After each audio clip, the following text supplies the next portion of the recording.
Welcome to One Word a Day. I'm Sophie, your pilot into the universe of Chinese. Let's dive in. Today's expression, Chan, and it's Zen in English. Chan and Zen, even here it's probably sound a similarity, and probably is from Japan that this concept was introduced to the Western world, but it came from India. I don't know how to pronounce it. Honestly, Diana probably. And then in Chinese, probably thousands of years ago, I don't know exact time, somebody was translated this concept Diana into Chinese as Chana, because we don't have a Diana sound, and Chana was used. And eventually this na sound, which is a sound rendering of it, was omitted, and then we just left it with Chan. And the Chan came from the ceremonial, I guess, power transfer process in the ancient times that the ruler of the country would pass the throne peacefully to another, not necessarily the bloodline, but what's perceived as the best capable and moral person in a community to pass I guess that's a kind of a tribal, right? So ancient times, in any case, maybe it's not a power transfer, but it's definitely the concept of a ceremonial moment when the ruler of the country is supposed to have some conversation with the divinity. And it's expressed in the character of the left side means the divinity or conversation with or in tune with nature in today's world. And the right side is the ruler of the country. Okay. The divinity we came across many times because we have the concept of God or ceremony or sacrifice, all paired with this. I call it a divine decoder.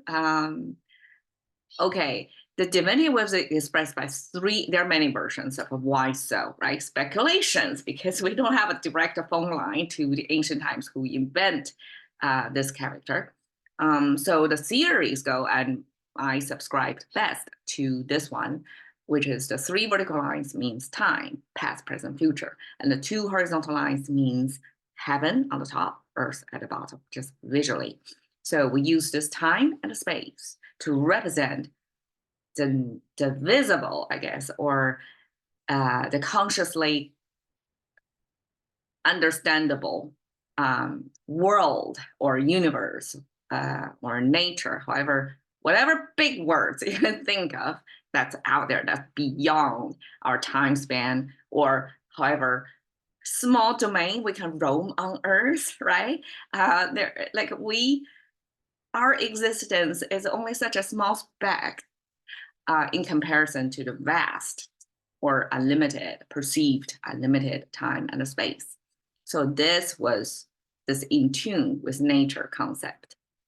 And the right side is the ruler of the country. It came from wartime image, which is made of this carriage, this spoke thing, putting on an axis, and then have a horizontal line as the stopper. That's how I imagine it would be. Otherwise, the wheels will fall off from the axis.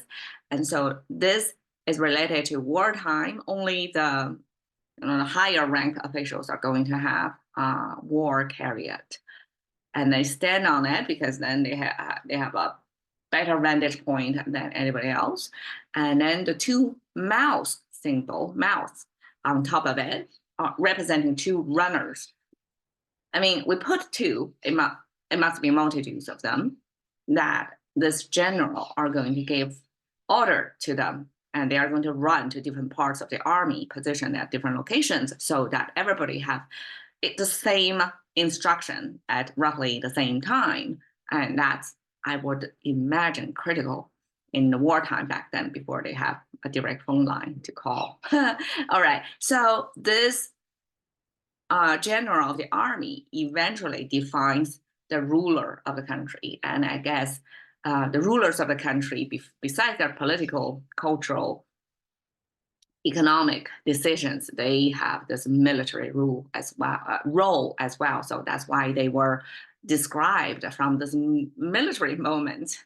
And this rule of the country paired with divine conversation together, I think is a very good transfer of the meaning of you. Okay, the ruler of the country eventually becomes single. So when we, in contemporary Chinese, when we say somebody is single, we use 单身, single body. Okay, so this is the 单. Okay, and it pronounces 单 by itself, but it was used to mean the ruler of the country because the ruler has no peer in that population. They cannot befriend anybody. And they regard themselves as this singular existence. And only they probably can have this direct conversation with the divinity so that they have this divinity empowered right to rule, so to speak. I guess that's the logic. And eventually it applied to any individual, any single individual person in face of divinity. And that's the pretty good description of what Zen is about. Is you yourself facing the universe. And there you go, Zen, Chan in Chinese. Thank you for your time. See you another day.